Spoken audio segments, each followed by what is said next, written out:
ओम नमः शिवाय दोस्तों। हिंदी धार्मिक कहानियों में आप सभी का स्वागत है। आज हम शिव जी का जन्म कैसे हुआ और शिव जी के नाम का अर्थ क्या है इसकी जानकारी देंगे। तो चलिए शुरू करते हैं आज के इस वीडियो को। ओम नमः शिवाय। दोस्तों, आज हम आपको एक अनूठी और प्रेरणादायक कथा सुनाने जा रहे हैं जिसमें भगवान शिव जी के जन्म और उनके प्रमुख नाम और उनके अर्थ बताने की हमारे द्वारा इस वीडियो में बताने की कोशिश की गई है। भगवान शिव जी के जन्म के बारे में विभिन्न धार्मिक ग्रंथों में विभिन्न कथाएं मिलती हैं। हिंदू धर्म में शिव जी को आदिदेव, महादेव और त्रिलोकनाथ के रूप में पूजा जाता है। उनका जन्म, उनकी उत्पत्ति और उनके अस्तित्व को लेकर कई मिथक और कहानियां प्रचलित हैं, जो धार्मिक विचारों, सांस्कृतिक परंपराओं और भक्ति से जुड़ी हुई है। दोस्तों, हर रोज नई धार्मिक कहानियां, हिंदी धार्मिक कहानियां और रोचक जानकारी सुनने के लिए हमारे चैनल को सब्सक्राइब करें। जय शिव शंभू। शिव जी का स्वयं उत्पन्न होना, अर्थात भगवान शिव का जन्म नहीं हुआ। भगवान शिव का जन्म नहीं हुआ है, बल्कि वे स्वयंभू, स्वयं उत्पन्न हैं। ये धारणा भगवान शिव की सर्वोच्चता और निराकारता को दर्शाती है। भगवान शिव का अस्तित्व असीम और निराकार है और उनका कोई निश्चित जन्म या समय नहीं है। वे सृष्टि के आरंभ से ही मौजूद हैं और उनके अस्तित्व को किसी विशेष दिनांक से जोड़ना संभव नहीं है। उनके बारे में कहा जाता है कि उनका अस्तित्व ब्रह्मा के साथ प्रारंभ हुआ था, लेकिन वे जन्म से परे हैं क्योंकि उनका अस्तित्व सच्चाई और अनंतता का प्रतीक है। शिव के स्वयंभू रूप का सिद्धांत। हिंदू दर्शन के अनुसार भगवान शिव स्वयंभू है, यानी उनका अस्तित्व अपने आप है, न कि किसी कारण से उत्पन्न हुआ है। यह सिद्धांत भगवान शिव की अनंतता और निराकारता को प्रमाणित करता है। स्वयंभू होने का अर्थ है कि भगवान शिव सृष्टि के कर्ता, पालनकर्ता और संहारक के रूप में निरंतर विद्यमान रहते हुए भी उनका कोई निश्चित जन्म नहीं होता। ये विचार मुख्य रूप से अद्वैत वेदांत और शैव तत्वज्ञान से जुड़ा है। अद्वैत वेदांत में भगवान शिव को ब्रह्मा के रूप में माना गया है, जो सर्वव्यापी और निराकार होते हुए भी प्रत्येक रूप में प्रकट होते हैं। उनका कोई प्रारंभ और अंत नहीं है, जैसे ब्रह्मा का कोई प्रारंभ नहीं होता। शिव के निराकार और साकार रूप का अंतर। भगवान शिव के निराकार रूप को ही आदिशिव कहा जाता है। ये रूप अव्यक्त, अज्ञेय और असीमित है। इस रूप में शिव किसी सीमित आकार में नहीं आते, बल्कि वे ब्रह्मा के रूप में विद्यमान होते हैं। इसके विपरीत, जब शिव अपने साकार रूप में प्रकट होते हैं, तो वे त्रिमूर्ति का एक महत्वपूर्ण हिस्सा बनते हैं। उनका निराकार रूप पूरे सृष्टि में फैला हुआ है और यही कारण है कि वे न तो जन्मते हैं और न ही मरते हैं। शिव जी के निराकार रूप का सबसे प्रसिद्ध उदाहरण है शिवलिंग, जिसे वे विशेष रूप से पूजे जाते हैं।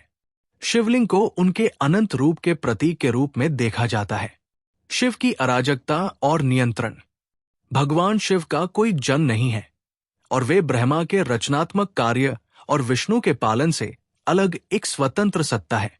वे सभी ब्रह्मांडों में व्याप्त है और किसी विशेष समय या स्थान से उनका अस्तित्व जुड़ा नहीं है।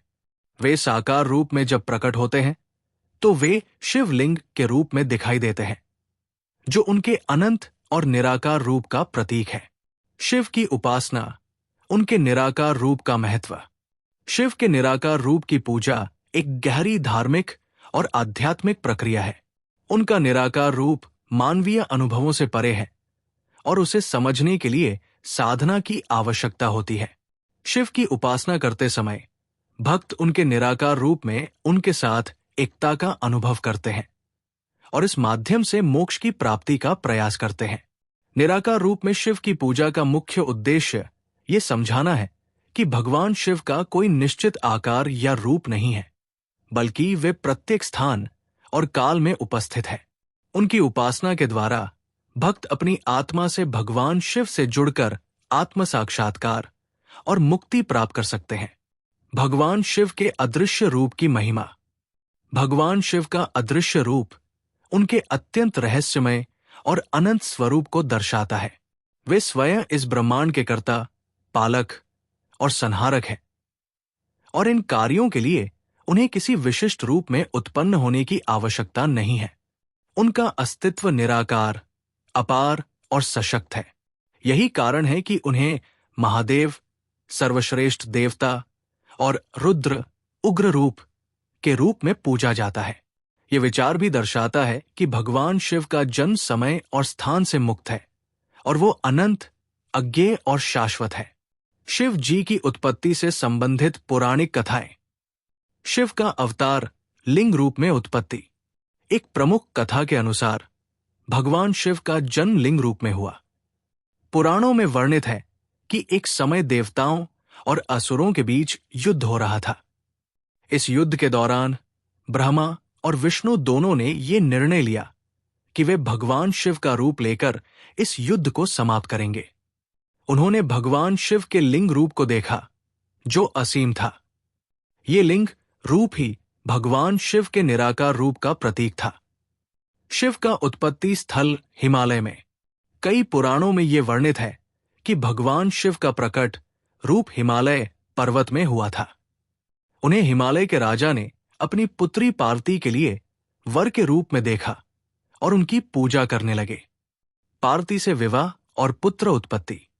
भगवान शिव का विवाह देवी पार्वती से हुआ और उनके पुत्र गणेश और कार्तिकेय का जन्म हुआ। इस संदर्भ में भी शिव का जन्म एक तरह से पार्वती के प्रेम से जुड़ा हुआ है। भगवान शिव की उत्पत्ति का मंत्र। शिव जी की उत्पत्ति को लेकर एक महत्वपूर्ण शास्त्र वाक्य है, ओम नमः शिवाय। ये मंत्र भगवान शिव की पूजा और तत्व को जानने के लिए बहुत महत्वपूर्ण है। ये मंत्र भगवान शिव के निराकार और साकार दोनों रूपों के लिए आदर्श है। शिव जी की लीलाएं और उत्पत्ति का धार्मिक दृष्टिकोण। धार्मिक दृष्टिकोण से देखा जाए तो भगवान शिव का जन्म या उत्पत्ति एक महान रहस्य है। उनका रूप अनंत और सर्वव्यापी है।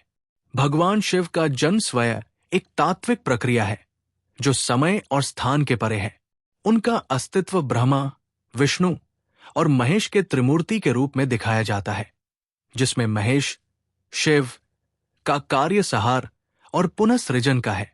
शिव जी का लिंग रूप क्यों है महत्व?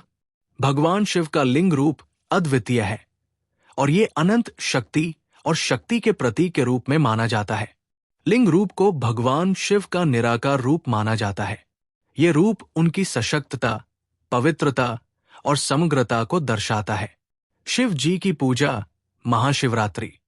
शिव जी के जन्म और पूजा का सबसे महत्वपूर्ण पर्व महाशिवरात्रि है। ये विशेष दिन भगवान शिव की उपासना का दिन है, जिसमें भक्तगण रात भर शिवलिंग का पूजन करते हैं और उपवासी रहते हैं। इस दिन शिव जी की पूजा से मनुष्य के पाप नष्ट होते हैं और उन्हें मोक्ष की प्राप्ति होती है। शिव के 10 प्रमुख नाम, 10 महाविद्या। भगवान शिव के अनगिनत नाम हैं और प्रत्येक नाम उनके गुण, रूप और शक्ति को दर्शाता है। ये नाम उनके विभिन्न रूपों और पहलुओं को उजागर करते हैं। यहां हम शिव जी के 10 प्रमुख नामों को विस्तार से समझेंगे और जानेंगे कि प्रत्येक नाम का क्या अर्थ है। 1. शिव, शिवा। अर्थ। शिव का शाब्दिक अर्थ है कल्याणकारी, संपूर्ण, शांति देने वाला और पवित्र। भगवान शिव को शिव इसलिए कहा जाता है क्योंकि वे अपने भक्तों के जीवन में शांति, सुख और समृद्धि का संचार करते हैं। वे सभी जीवों के कल्याण के लिए काम करते हैं और जीवन की सभी कठिनाइयों से उबारते हैं। तात्पर्य: शिव के इस नाम से ये प्रतीत होता है कि वे समस्त संसार को संतुलन, कल्याण और सुख प्रदान करने वाले हैं। 2. महादेव, महादेव। अर्थ। महादेव का अर्थ है सबसे महान देवता। ये नाम भगवान शिव की सर्वोच्चता को व्यक्त करता है। शिव जी को महादेव कहा जाता है क्योंकि वे त्रिमूर्ति के एक प्रमुख देवता हैं और वे सभी देवताओं से महान माने जाते हैं। तात्पर्य: भगवान शिव सृष्टि के पालन, संहार और पुनःसृजन के कार्यों के साथ साथ ब्रह्मा और विष्णु से भी उच्च माने जाते हैं, इसलिए उन्हें महादेव कहा जाता है। 3. भोलेनाथ, भोलेनाथ। अर्थ। भोला का अर्थ है सरल, निरहंकारी और निष्कलंक, और नाथ का अर्थ है स्वामी। भगवान शिव को भोलेनाथ इसलिए कहा जाता है क्योंकि वे अत्यंत सरल, दयालु और भक्तों के प्रति अपनी अपार कृपा रखते हैं। तात्पर्य: भगवान शिव अपने भक्तों के प्रति भोले और दयालु हैं। वे बिना किसी जटिलता के आसानी से प्रसन्न हो जाते हैं, इसलिए उन्हें भोलेनाथ कहा जाता है। 4. शंकर, शंकर। अर्थ: शंकर का अर्थ है शांति देने वाला, कल्याणकारी और सुखदाता। ये नाम भगवान शिव के उन गुणों को दर्शाता है जो वे अपने भक्तों के लिए लाते हैं। तात्पर्य: शंकर नाम से ये प्रतीत होता है कि भगवान शिव अपने भक्तों के जीवन में शांति और सुख का संचार करते हैं और उनके दुखों का नाश करते हैं। 5. त्रिलोकनाथ, त्रिलोकनाथ। अर्थ: त्रिलोक का अर्थ है 3 लोक, पृथ्वी, स्वर्ग और पाताल। नाथ का अर्थ है स्वामी। त्रिलोकनाथ का अर्थ है 3 लोकों का स्वामी। भगवान शिव को त्रिलोकनाथ कहा जाता है क्योंकि वे सभी 3 लोकों के स्वामी हैं, अर्थात वे इस सृष्टि, अंतरिक्ष और पाताल लोक के प्रभु हैं। तात्पर्य: भगवान शिव सभी लोकों के स्वामी हैं और उनका प्रभुत्व असीमित है। वे हर स्थान और समय में विद्यमान रहते हैं। 6. नीलकंठ, नीलकंठ। अर्थ: नील का अर्थ है नीला और कंठ का अर्थ है गला। नीलकंठ का अर्थ है नीले गले वाले।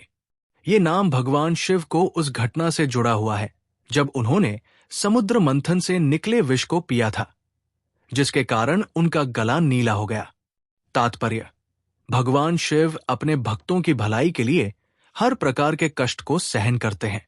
उनके गले का नीला रंग इस बात का प्रतीक है कि उन्होंने विष का सेवन किया, लेकिन वे फिर भी जीवों के कल्याण के लिए जीवित रहे।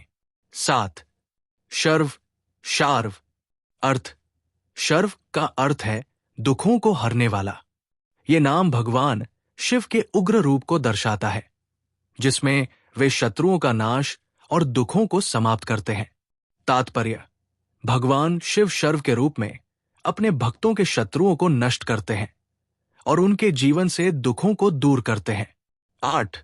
चंद्रशेखर, चंद्रशेखर। अर्थ: चंद्र का अर्थ है चांद और शेखर का अर्थ है माथा। चंद्रशेखर का अर्थ है चांद को धारण करने वाला। ये नाम भगवान शिव से जुड़ा है क्योंकि उनके सिर पर चांद सुशोभित है। तात्पर्य: चंद्रशेखर नाम से भगवान शिव की सुंदरता और आभा को दर्शाया जाता है और ये उनके आंतरिक शांति और सामर्थ्य का प्रतीक है। चांद को अपने माथे पर धारण करके वे पूरे ब्रह्मांड की शांति और सौम्यता का प्रतीक बने रहते हैं। 9. कपाली, कपाली। अर्थ: कपाली का अर्थ है कपालधारी। भगवान शिव के इस नाम से उनका उग्र रूप प्रकट होता है क्योंकि उनका एक कपाल हमेशा उनके पास रहता है जिसे वे अपने सिर पर रखते हैं। तात्पर्य: कपाली नाम से ये संकेत मिलता है कि भगवान शिव अपने उग्र रूप में भी अत्यधिक शक्तिशाली है और उनका ये रूप संहारक कार्यों से जुड़ा हुआ है। 10. रुद्र, रुद्रा। अर्थ: रुद्र का अर्थ है उग्र और प्रचंड। रुद्र भगवान शिव के उग्र रूप का प्रतीक है जो संहारक रूप में प्रकट होते हैं। रुद्र को विध्वंस और संहार का देवता माना जाता है जो सृष्टि के अंत के समय संहार कार्य करते हैं। तात्पर्य: रुद्र नाम से भगवान शिव के उग्र रूप और संहारक शक्ति का प्रतीक प्रकट होता है। वे सृष्टि के अंत और पुनर्निर्माण के कार्यों के लिए जिम्मेदार हैं। ये थे भगवान शिव के 10 प्रमुख नाम और उनके अर्थ। हर नाम भगवान शिव के विभिन्न गुणों, रूपों और शक्तियों को दर्शाता है।